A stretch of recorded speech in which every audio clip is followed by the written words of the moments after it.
நவக்கிரகங்கள் வந்து பார்த்தீங்கன்னா, நவக்கிரகங்கள் நம்ம கடவுளா வந்து வணங்குறது கிடையாது. எப்பவுமே அது கோஷ்டத்துல தான் இருக்கும். நவக்கிரக சன்னதிகள்னு தனியா பார்க்கறது வந்து, நம்ம கும்பகோணத்த சுத்தி அந்தந்த கிரகத்திற்கான ஸ்தலங்கள்ல சன்னதி எங்கேயாவது பின்னாடி தனியா வந்து இருக்கும்.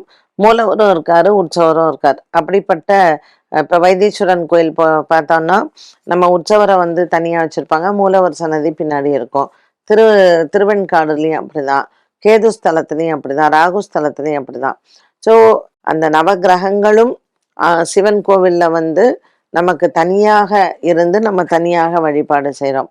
பட் ஒரு கர்ப்ப கிரகத்துல அத கடவுளாக நம்ம வழிபாடு செய்வது கிடையாது. ஏன்னா நவக்கிரகங்கள் எப்பொழுதுமே இறைவனினுடைய பிரதிநிதிகள் தான். அவங்க வந்து தெய்வங்களுக்கு சமம் கிடையாது. அப்ப இந்த நவக்கிரக வழிபாடுகளை நம்ம செய்யும் பொழுது, சாஸ்திரங்கள்ல எப்படி சொல்லி குடுத்துருக்காங்க, இல்ல எப்படி எழுதி வச்சிருக்காங்க அப்படின்னு பார்த்தீங்கன்னா, எனக்கு தெரிஞ்ச வரைக்கும். நவக்கிரகத்துல ஃபர்ஸ்ட்டு நம்ம வந்து பிரதட்சணம் பண்றோம். ஏன்னா சூரிய பகவான் நடுவுல இருக்காரு. அவர் கிழக்க பார்த்த மாரி இருக்காரு. அ சனி பகவான் வந்து தெற்க பார்த்த மாரி இருப்பார். எப்பவுமே ஒரு கோயிலுக்கு போம்போது விநாயகரை ஃபர்ஸ்ட்டு வழிபாடு செய்றோம்.